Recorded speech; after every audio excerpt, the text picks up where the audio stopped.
Deadline প্রকাশ ১ জানুয়ারি কার্যকর নবম pay scale ৩০ জন সচিবের নির্দেশে ১৪ গ্রেড ও ১:৫ অনুপাত নির্ধারণ।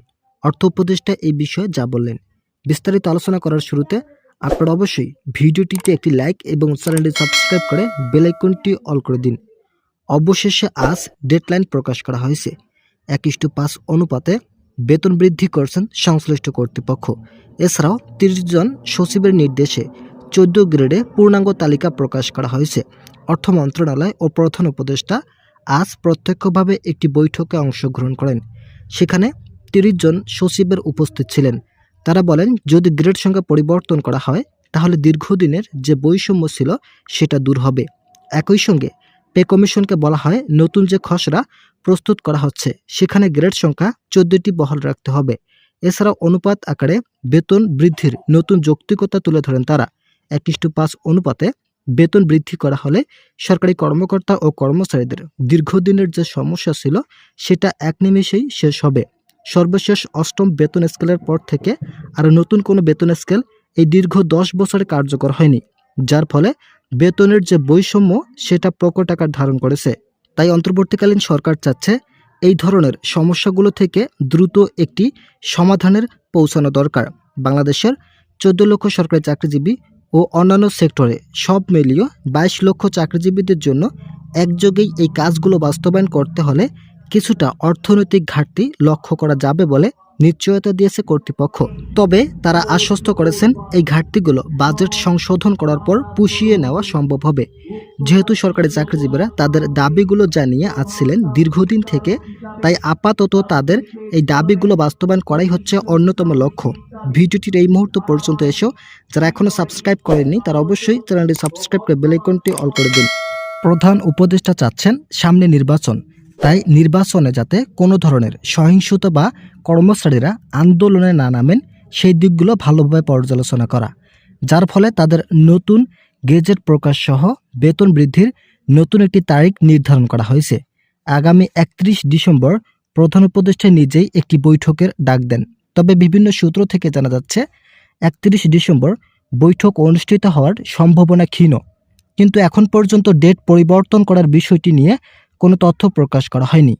তাই আশা করা যাচ্ছে ৩১ ডিসেম্বরের মধ্যে সরকারি চাকরিজীবীদের গেজেট পরিবর্তন সহ বেতন বৃদ্ধির নতুন সিদ্ধান্ত গ্রহণ করা হবে।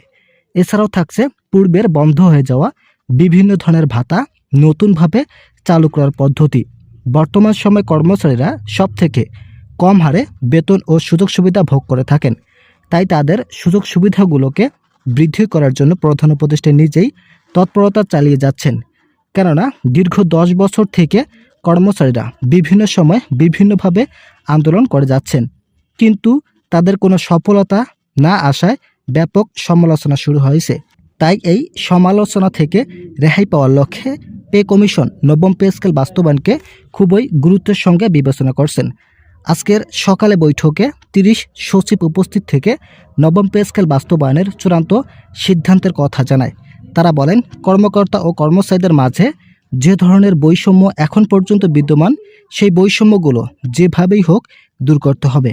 কেননা এই বৈষম্যগুলো যদি চলমান থাকে তাহলে সরকারি চাকরিজীবীদের দীর্ঘদিনের সমস্যার সমাধান পাওয়া সম্ভব নয়। তো বন্ধুরা, যারা এখনও সাবস্ক্রাইব করেনি তারা অবশ্যই চ্যানেলটি সাবস্ক্রাইব করুন। নতুন যে ডেডলাইন প্রকাশ করা হয়েছে সে অনুযায়ী আগামী ১ জানুয়ারি ২০২৬ থেকে পাবেন নবম পে স্কেলের সুযোগ সুবিধা। গ্রেড সংখ্যা বর্তমান ১৪টি রাখা হয়েছে এবং প্রথম গ্রেডে যারা কর্মকর্তা আছেন তাদের জন্য মূল বেসিক সর্বনিম্ন ১,৩০,০০০ টাকা ও যারা সর্বশেষ গ্রেডে কর্মচারী থাকবেন তাদের জন্য মূল বেসিক ২৮,০০০ টাকা পর্যন্ত সীমাবদ্ধ রাখা হয়েছে। যদিও কর্মচারীরা ৩৫,০০০ টাকা পর্যন্ত বেতন বৃদ্ধির দাবি জানিয়েছিলেন, তবে অর্থনৈতিক সংকটের কারণে এই সিদ্ধান্ত নিতে ব্যর্থ হয়েছে অন্তর্বর্তীকালীন সরকার। তারা বলেন, আমাদের সকল কার্যক্রম বাস্তবায়ন করতে এখনও বেশ কিছু সময় বাকি রয়েছে।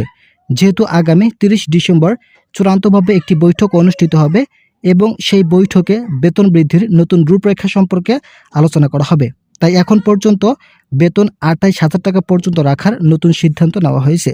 এরই মধ্যে নবম জাতীয় পে স্কেলের গ্রেড সংখ্যা নিয়ে নতুন ধরনের চিন্তাভাবনা করছেন কমিশনের সদস্যরা। আগামী বুধবার ৩১ ডিসেম্বর অনুষ্ঠিত হতে যাওয়া সভায় গ্রেড সংখ্যা নিয়ে চূড়ান্ত সিদ্ধান্ত নেওয়া হতে পারে বলে জানা গেছে। গত সোমবার পে কমিশনের একটি সূত্র জানিয়েছে, বর্তমানে সরকারি চাকরিজীবীদের 20টি গ্রেড রয়েছে। কমিশনের অনেক সদস্য মনে করেন বিদ্যমান গ্রেড সংখ্যা একই রেখে যৌক্তিক হারে বেতন হার বৃদ্ধির সুপারিশ করতে। তবে এখানে ঘোর আপত্তি রয়েছে কমিশনের আরেকটি অংশ। তারা মনে করেন গ্রেড সংখ্যা 20টি থেকে কমিয়ে 16টি করা উচিত। তথ্যের সূত্র অনুযায়ী গ্রেড সংখ্যা 16টি করতে অনেক সদস্য একমত হলেও সদস্যদের আরেকটি অংশ চাচ্ছে নবম পে স্কেলে গ্রেড সংখ্যা 14টি করা হোক। এক্ষেত্রে তাদের যুক্তি, গ্রেড সংখ্যা অধিক হওয়ায় বেতন বৈষম্য বেশি হতে পারে। এজন্য গ্রেড সংখ্যা কমানোর পক্ষে তারা। ভিডিওটি শেষ করার পূর্বে আপনারা অবশ্যই ভিডিওটিতে একটি লাইক এবং চ্যানেলটি সাবস্ক্রাইব করে আমাদের সঙ্গে থাকুন।